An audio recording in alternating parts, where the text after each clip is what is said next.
Hey guys, it's Megan from Keeping Up with Miss Harris. Today I'm going to show you how to resize your game boards so that your students don't become frustrated by trying to fit those teeny tiny circles with their huge game pieces. This can cause a lot of frustration with our students because not all the pieces will fit on the game board at the same time. But when you resize your game boards, your students are going to have plenty of room, even if they land on the same spot, to have both their game pieces. Here's the before and after. I'm going to show you today how to enlarge it. I'm using my pre-primer sight words games, and all you have to do is go to File and Print. From there, in the menu that pops up, you are going to want to go to Poster. And with this option, it just allows you to enlarge to create the image on several different pages.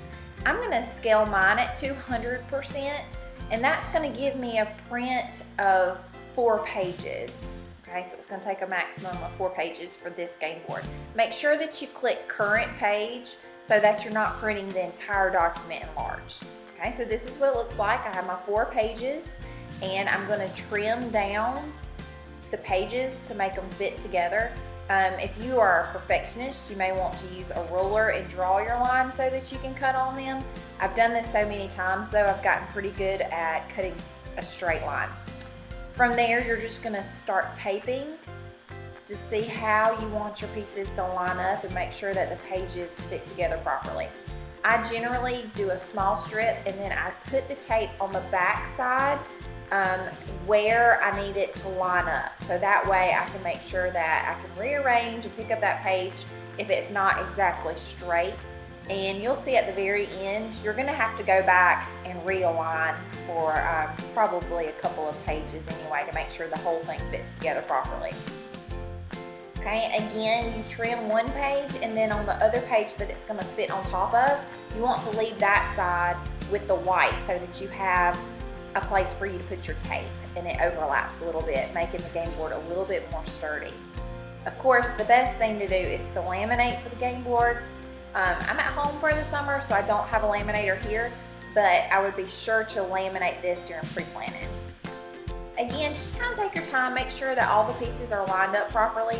You will need to rearrange at the very end because more than likely that last piece is not going to fit together perfect. So you're going to need to readjust. So that's why the tape is important.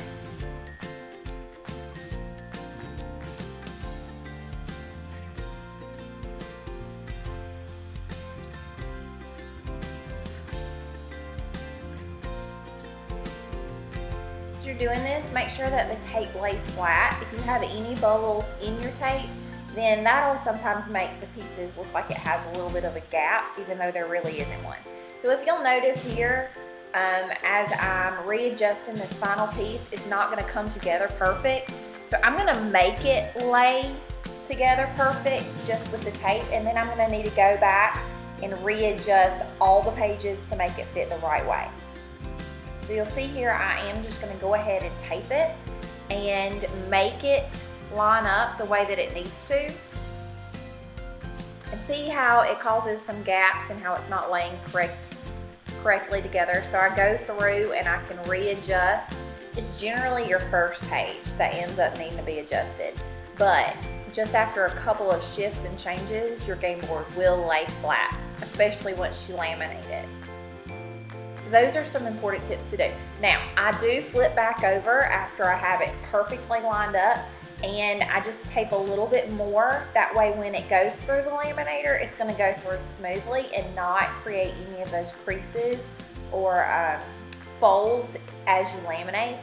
And this just keeps all the edges straight. So there you go. That's it. It's finished. Thanks so much for watching.